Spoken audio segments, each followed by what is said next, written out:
আমরা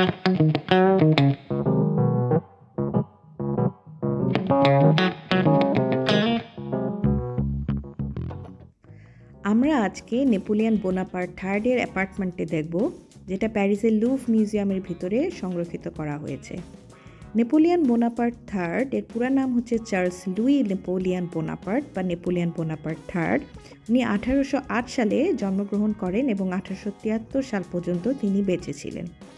এবং ইনি নেপোলিয়ন বোনাপার্ট ফার্স্ট, যিনি তার আপন ভাই লুই বোনাপার্ট, যিনি হল্যান্ডের রাজা ছিলেন, তার ছেলে। নেপোলিয়ন বোনাপার্ট থার্ড 1848 থেকে 1852 পর্যন্ত ফ্রান্সের রাষ্ট্রপতি ছিলেন এবং 1852 থেকে 1870 পর্যন্ত সম্রাট হিসাবে ছিলেন।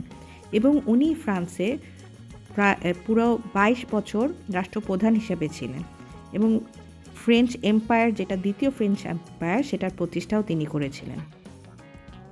তার সময়ে ফ্রান্সের অনেক অভূতপূর্ব উন্নতি হয়, স্ট্রিট লাইট বসানো হয়, রাস্তা চওড়া করা হয়, ওয়াটার সাপ্লাই দেওয়া হয়, অনেক এমপ্লয়মেন্ট অপরচুনিটি তৈরি করা হয় এবং প্যারিস তখন আরও সুন্দর, আরও নিরাপদ এবং আরও পরিষ্কার শহর হিসেবে প্রতিষ্ঠা লাভ করে।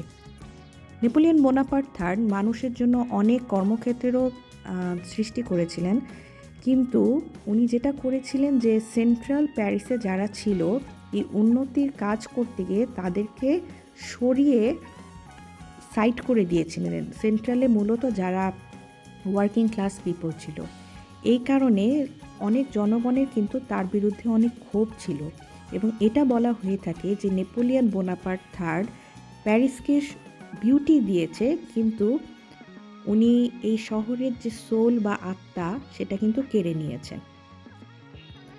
1870 সালে নেপোলিয়ন বোনাপার্ট থার্ড প্রুশিয়ার সাথে যুদ্ধ ঘোষণা করেছিলেন এবং প্রুশিয়া বিশ্বব্যাপী বিখ্যাত ছিল তাদের মিলিটারি পাওয়ারের জন্য এবং সেন্ট্রাল এবং নর্দার্ন ইউরোপের একটা কিংডম ছিল, যেটা 1500 সাল থেকে 1947 পর্যন্ত প্রুশিয়ার অস্তিত্ব ছিল এবং দ্বিতীয় বিশ্বযুদ্ধের পরে প্রুশিয়ার অস্তিত্বটা মুছে যায়।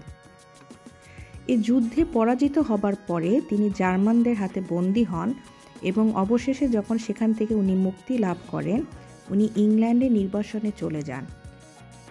নির্বাসনে থাকা অবস্থায় 1873 সালে ইংল্যান্ডের কেন্ট শহরে তিনি মৃত্যুবরণ করেন।